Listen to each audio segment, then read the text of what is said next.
I'm Jeanette Jordan, registered dietitian and nutrition consultant for the Stroke Belt Elimination Project at the Medical University of South Carolina.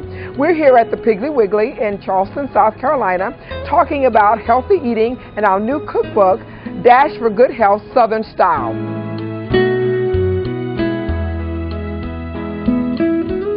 We'd like to begin with the fruits and vegetables. What we know is that many of us don't take in enough fruits and vegetables each day. The recommendation is for a minimum of 5 servings. You would do good to get at least 9 servings. So where do we begin? Well, you remember the old saying, an apple a day keeps the doctor away. So we'd like to encourage you, instead of having chips or cookies or candy with your sandwiches at lunch, to just focus on having apples, oranges, bananas, grapefruit. Our goal here is to increase our intake of fruits and vegetables. Why? It's going to increase fiber. It's going to increase a lot of vitamins and minerals that we need in order to be healthy.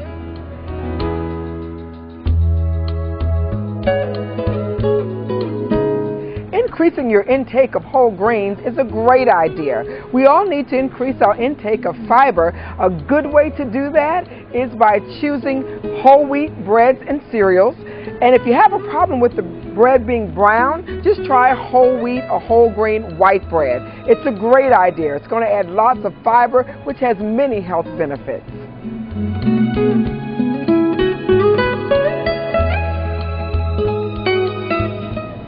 One of the best ways to improve your health and wellness is to increase your intake of vegetables. You have lots to choose from.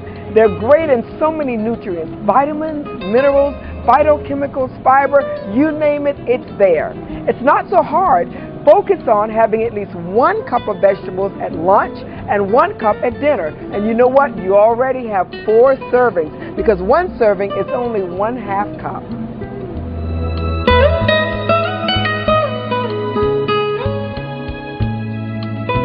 Orange juice has been proven to help reduce cholesterol. It actually has the American Heart Association stamp of approval. At least 4 to 6 ounces a day is what's recommended. Of course, oranges are great too, so choose the orange or orange juice. Now, when you're not drinking the orange juice, I'd like to suggest not drinking a lot of extra empty calories. So look for things like Crystal Light, which is calorie-free beverages, or you can choose the store brand. But what I say to people, eat your calories, don't drink them.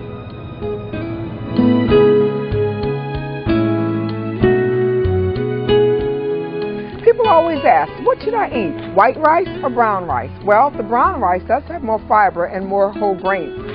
Now, I will say, be careful when choosing boxed rice. White rice, brown rice, 0 milligrams of sodium. When you come to picking up some type of boxed rice or pre-mixed rice, you're looking at many times over 1,000 milligrams of sodium per serving. So your wisest choice is going to always be the brown rice.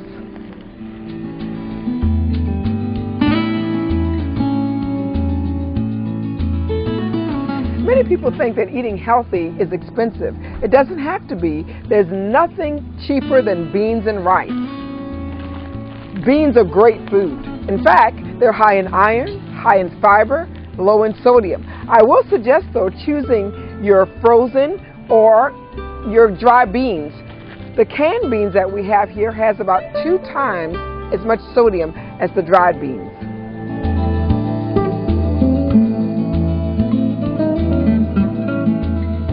Many people who have high blood pressure or who are hypertensive are what we call sodium sensitive.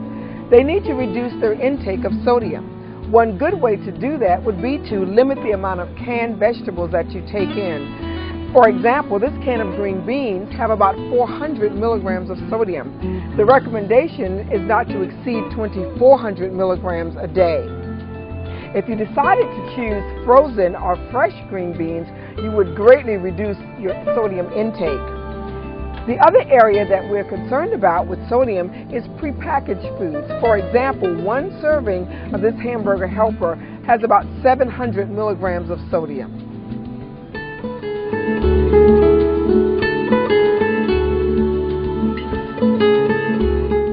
Many of us grew up thinking we had to add salt to every dish and every pot.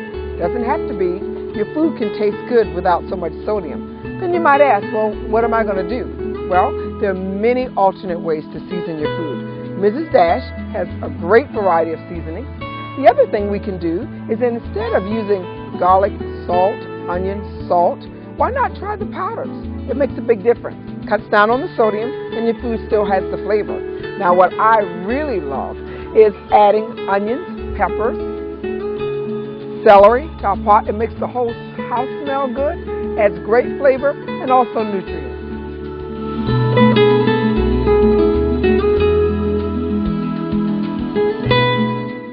To lower your risk of having a heart attack or a stroke, it's very important to decrease your intake of fried and fatty foods. Now when you do fry, occasionally, I'd like to suggest not using the solid fats like we used to.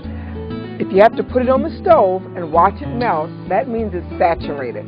What I'd like to suggest, however, is using some type of oil.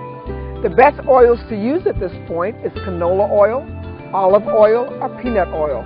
Now remember, oil has lots of calories, so use in moderation.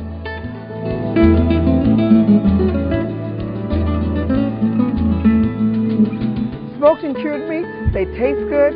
Oftentimes they make our pot taste good, but guess what? They're loaded with sodium. Remember, you're trying to limit your sodium intake to no more than 2,400 milligrams a day. Well, guess what? One slice of this bologna has almost 400 milligrams.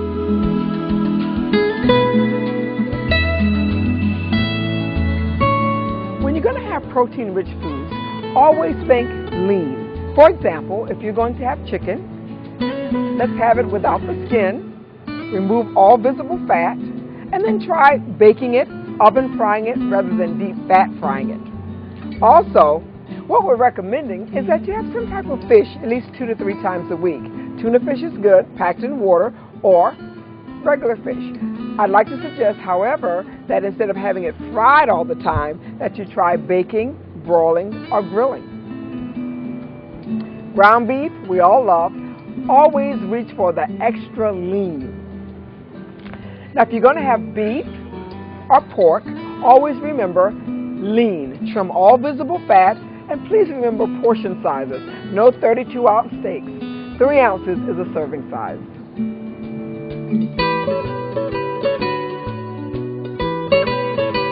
When you think snacks, think about adding to your overall nutrition for the day. So things like fatback, let's get rid of this. Pork strips, let's get rid of this also. Chips, maybe every now and then. Key thing here is don't eat the whole bag. About 11 chips is a serving. And again, it is high in sodium, so you do need to limit it. So what will you have for snacks? Try fresh fruit, oranges, apples, bananas, things like graham crackers. Again, portion size is important, but they add to your nutrition for the day.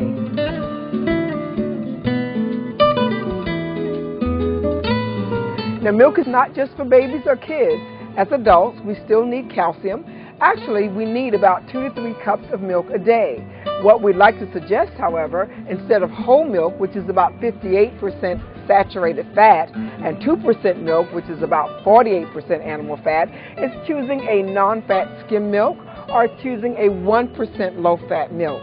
Now, if you're lactose intolerant, that's no excuse. You know, if it causes the cramping or the diarrhea, just choose a lactate-reduced milk or soy milk. Soy milk, in fact, helps prevent heart disease.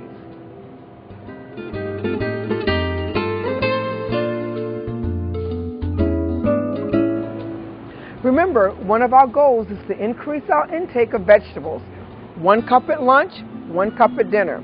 Frozen vegetables are a great selection. In fact, they contain about 20 to 30 milligrams of sodium per serving rather than about 400 that you find in canned vegetables.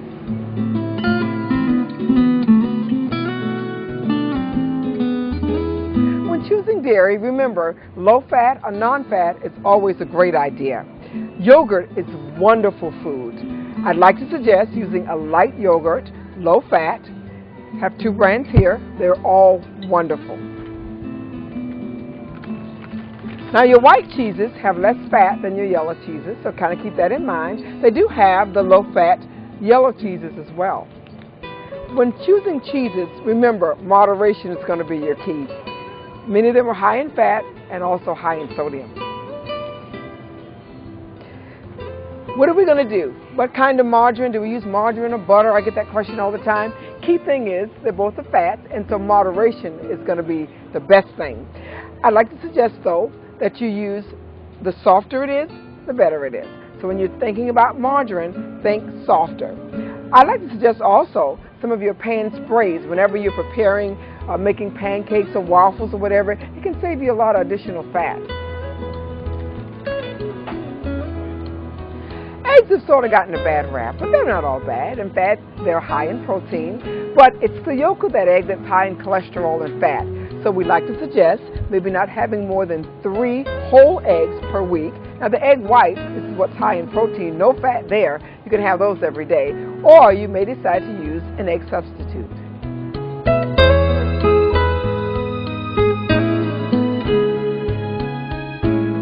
Well, we're done shopping. This is enough food to feed a family of 4 for 7 days, breakfast, lunch, and dinner. All healthy. Let's see what it costs.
Also, remember that some items purchased on the shopping list are used in the recipes and are not a weekly expense.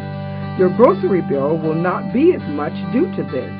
These items purchased will feed a family of 4 for 7 days, breakfast, lunch, dinner, and snacks. Also, remember that a lot of these items can be used for leftovers. All this is indicated in our Dash for Good Health Southern Style Cookbook. Thank you, Carol. This is great. Wow, only $197.27, and this feeds a family of 4 for 7 days, breakfast, lunch, and dinner. See, healthy eating does not have to be expensive.